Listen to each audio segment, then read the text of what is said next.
Welcome, everyone. I'm Madeline Guinazzo. I am co-founder and director of training for Cuddlist. Thank you for coming to our webinar designed to introduce Cuddlist to mental health care providers. And we got to meet some of you recently at the Psych Networker Symposium in DC and share in the inspiring presentations at that conference. That experience really helped us see where we fit into the therapeutic community, and we are eager with this webinar to help the therapeutic community understand what Cuddlist offers. So I'm going to start with a little bit about me and how Cuddlist came to be.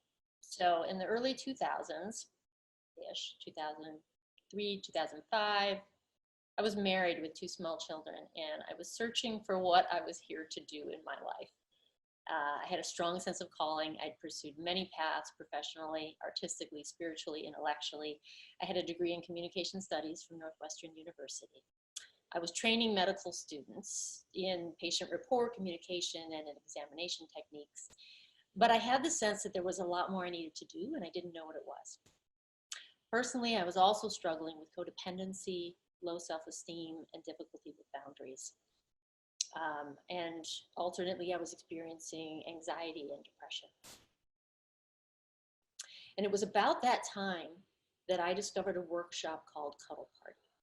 This was a workshop that created a clear structure around practicing boundaries and consent using platonic, affectionate, nurturing touch, aka cuddling. This was a pivotal, transforming experience for me. I had a huge eureka around the significance and synergy of self-awareness, communication, and touch. Boom, I think they all came together. So I brought this workshop to Chicago. I became certified. I went on to train facilitators. I'm now on the board of directors for that nonprofit organization. But let's fast forward to 2015. I'd been facilitating Cuddle Party workshops regularly for about 5 years in Chicago when I became aware of a new phenomenon called professional cuddling. Someone sent me a link about an LCSW who was offering it in Rochester, New York, and that's interesting. I thought I'd had workshop participants ask me about one-on-one sessions. I'd been tinkering a little bit with about how to do that. And then I saw other websites popping up. Snuggle Buddies came across my radar, and I realized this is becoming a thing. This professional cuddling is becoming a thing, but there's no training. It's becoming a thing with no training. And I knew how incredibly important it is to have clear boundaries and communication around doing this work. I felt very strongly that there needed to be a training program and some industry standards. That's about the time that I met Adam Lippin, who is our CEO. He's our co-founder. He asked me to join with him and to use my background to create a new way of working with clients to make platonic therapeutic touch available to those who could benefit. Well, that's how Cuddlist began. And I finally, I would say the thing that I am here to do found me. So what is Cuddlist? Cuddlist is a training organization that teaches a particular modality and a protocol for working with clients. In a Cuddlist session, we make platonic touch available in a container that is designed to cultivate both secure attachment and authentic expression. Bringing these two together is very essential. It is designed so that the client can feel safe to be themselves in the presence of another person who's focused on supporting them while also communicating their own boundaries clearly and kindly. This awareness and communication of boundaries is the most essential skill of a Cuddlist practitioner. A Cuddlist session is a social relational container free from the pressure to perform and the expectations inherent in most personal relationships, especially those that include touch. So to experience nurturing touch, free from these influences, which are the norm, in itself can be a radically transforming experience for the client. Parents, partners, children, and friends, they all have needs that they're looking to us to meet to some degree. And for our client's nervous system to feel closeness with a very low level of these pressures and fears can be liberating and deeply fulfilling. Now, I stress the word available. We make touch available. I stress that word for a reason, and I'll say more about why and how we approach that in a moment. But a little bit more about the benefits of a Cuddlist session. It allows for the element of nurturing physical contact, which is not available in licensed therapy sessions. Neuroscience is discovering more and more about how safe touch impacts us in healthy ways and how the lack of it affects us. The work of Bessel van der Kolk and Peter Levine show us how trauma becomes stored in the body and can be released somatically. Stephen Porges's polyvagal theory is teaching the intricacies of how to ally with the nervous system. Dr. Gabor Mate's book, When the Body Says No, delineates the link between immune diseases and a lack of personal boundaries. These are just a few examples of how more and more relevant this work is becoming for the therapeutic community. Now, some of the benefits of a Cuddlist session include co-regulating the nervous system, activating the parasympathetic ventral response, and getting below some of the imprinted mental emotional defenses that can prevent us from accessing authentic connection and receiving its benefits. We give clients a positively reinforced way to practice saying no and asserting their boundaries in a safe relationship that builds the capacity for secure attachment. Now, it is worth highlighting here that Cuddlist practitioners are not therapists, right? What we offer is therapeutic, and it makes a wonderful adjunct to talk therapy sessions. We do not do what you do, what talk therapists do with clients, and we offer something that doesn't happen in a licensed therapy context. So it's meant to be complementary. So Cuddlist is also a professional development organization. So what we offer our members is supervision, sharing of best practices with other professionals who are practicing in the same manner.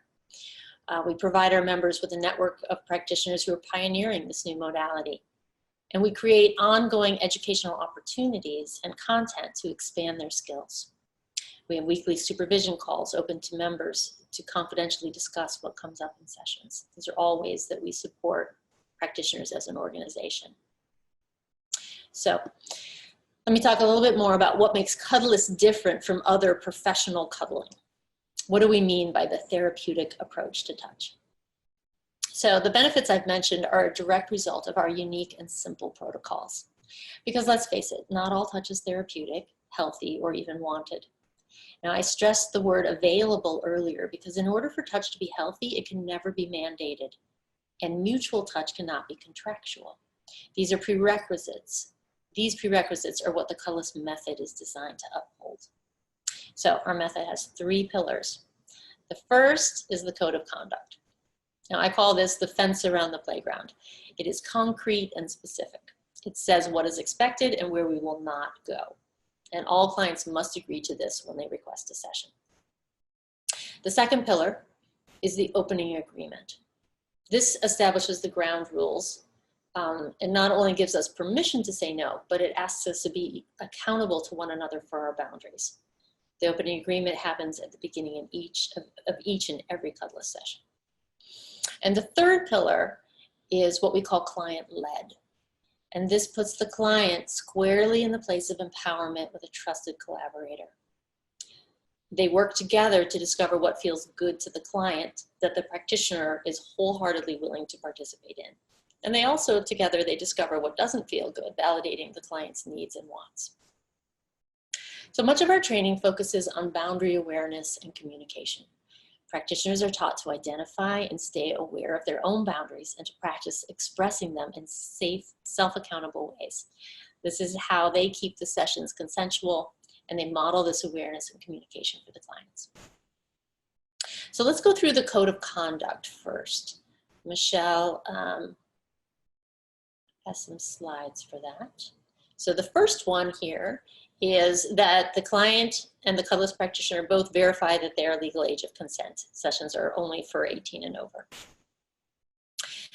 The second one is that both the practitioner and client agree to be free from any mind-altering substances to make sure that they can be fully present and give consent. The third is that the client agrees to disclose any diagnoses, any conditions that might affect the session that's important for the practitioner to know. And the fourth and fifth are really about the communication. They highlight this consent. They both agree to practice consent and attention to personal boundaries at all times. And number 5 says that they mutually communicate to find out what is comfortable through each session. And this applies to, all communication before and after sessions as well. But that mutually comfortable is very important. The next code of conduct is that this is strictly platonic. What does that mean? We're not ever going to, you know, pursue or encourage sexual arousal. It might happen, but it doesn't ever take focus. There's a minimum clothing requirement here that's delineated: tank top and athletic shorts for both practitioner and client. No hand to genital or breast contact, no intentional genital stimulation of any kind, no exchanging of saliva or any other bodily fluid. So that's very clear and explicit. The seventh one is about personal hygiene. We make this very clear too, of course, out of respect and safety, that there's good personal hygiene. The eighth is client confidentiality for the client, not for the practitioner, but just for the client. And then number 9 is that either party can end the session at any time, which is just a foundational thing to consent. No one feels trapped or obligated. No one has to be there.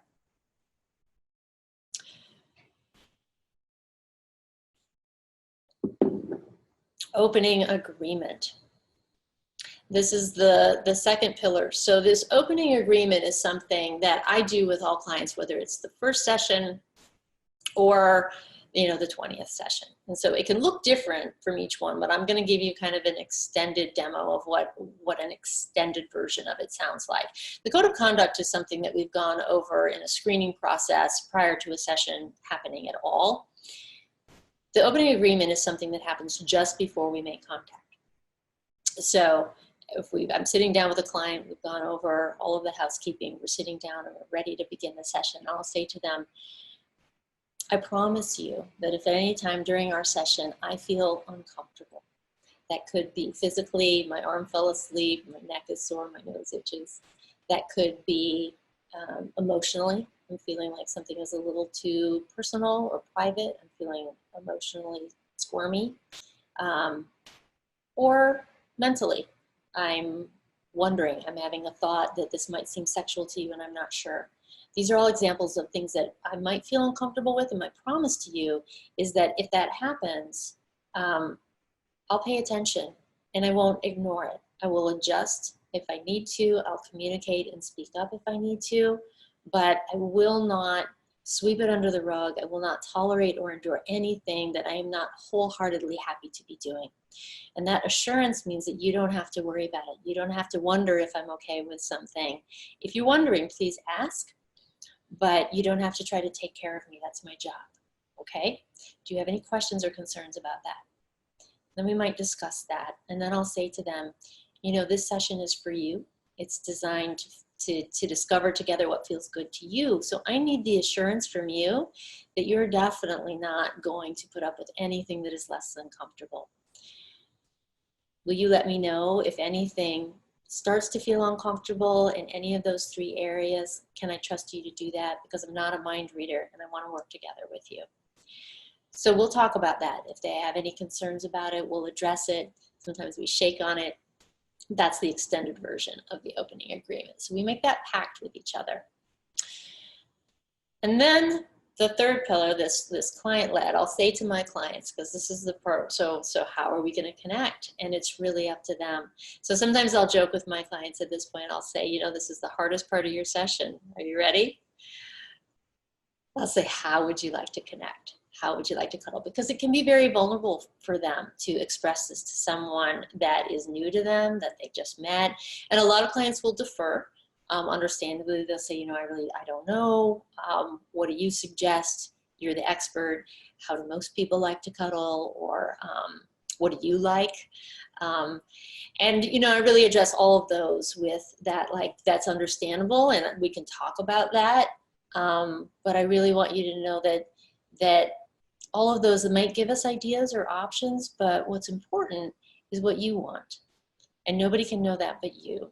And this session is for you. And, you know, I just promised you that I'm not going to do anything I'm not wholeheartedly happy to be doing. So, you know, you can trust me. You can share what's coming up for you and we'll find something that works for us together. And then I'll work with them. We'll do some coaching to kind of find out, maybe discuss some options or help them, you know, tune in to what's coming up for them. And that's really at the heart of this work. It's really wonderful. Now, if I'm working with a client who's touch averse or has a background of abuse or trauma of some kind, we go really slowly here, right? They've disclosed this, we've talked about it. We have lots of ways to kind of make that safe, really starting with no touch at all and helping them tune into their body and what they want and really strengthening their sense of boundaries. Now, if you're referring a client with some of these conditions, you'll want to find out if the practitioner in your area is trauma informed and you may want to discuss with them how they would approach this. All right, so let's talk a little more about how does it work, just the whole process of being on the site. Now that I've talked about the modality and how it works with clients, I'm going to do a little screen sharing here and kind of show you the site. So bear with me. I'll pull this up. Oops, I'm on the wrong. Here we go. Here's our site. So Cuddlist.com. This is our page. There's a lovely video of Adam and I that Forbes did for us, kind of talking about what we do. And you would click on, or your client, this is so you can kind of tell them what to expect. You click on book a session. And this takes you to the locator page where there's a drop-down menu where you're able to see these are the international Cuddlists, and then the states in the United States are listed here. And then this, you can scroll down. Let's see, you know what? We have people in Colorado on this call, so that's relevant. We'll take a look here and see who's in Colorado. Some wonderful practitioners here. And now I want to highlight the difference between the blue and the gold here. We have trained Cuddlist practitioners and certified Cuddlist practitioners. And really the difference between these two is that the certified practitioners have been road tested, really. They've gone through a much higher level. So everyone has gone through the basic online training, which is at least 30 hours of content, a lot of reading and viewing of videos, identifying their own boundaries, writing up scripts of how they would communicate with their clients, writing up their profiles. There's a lot of self-reflection. And all of that is reviewed by our lead trainer. And then they become eligible to be on the site once that's satisfactorily completed. The certified Cuddlists have actually demonstrated, pun intended, hands-on with somebody who has been trained to evaluate them. Sometimes they'll do a video if we don't have someone in the area. And we actually see how they're working with clients and give them feedback. And then they go through an hour-long mentoring call with me where I get that face-to-face connection with them and a real sense of where they're coming from and where their understanding is and where they're at with the work. So we highly recommend the certified Cuddlist. So I'm going to click on the profile there. Cassandra happens to be our lead trainer from Boulder, Colorado. And you'll see an expanded bio, right? They'll talk a little bit about what brought them to this work. Who are they? Cassandra lists her benefits of a session here, the different types of clients working with. Beautiful extended profile here. Some of them have little videos, so you can hear their voice or you can see them and get a better sense of them. And then the session information talks a lot about the logistics, what to expect from them, how they do their screening process, perhaps what their session, what their space is like. And then you can click on request a session. And this is where you fill out a form that goes directly to the practitioner. So to start here, it has your basic contact information, name is required, email is required, phone number is requested, when you'd like to have a session, how long of a session you'd like to have, whether you want an in-call or an out-call. This one, some practitioners offer both, some offer only one or the other.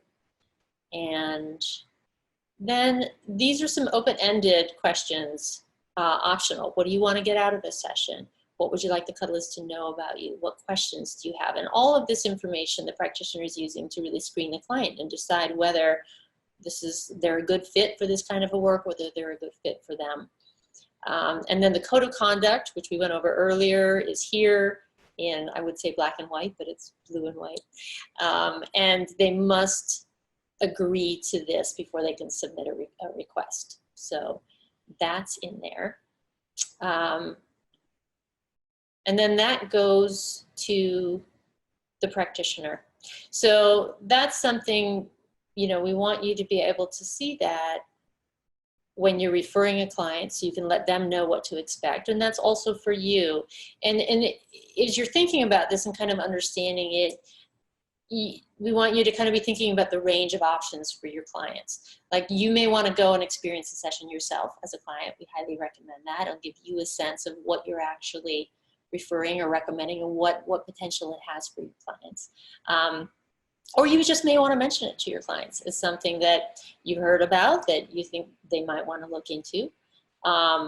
You might want to actually contact the practitioner yourself and say, I'm a therapist who's thinking about referring. Could we just have a little meet and greet, or could I talk to you a little bit more? And then really be, that's sort of just an opportunity for you to interview the practitioner and find out more and see what's important to you in terms of the clients that you're seeing, what they have to offer, what they'd be appropriate for.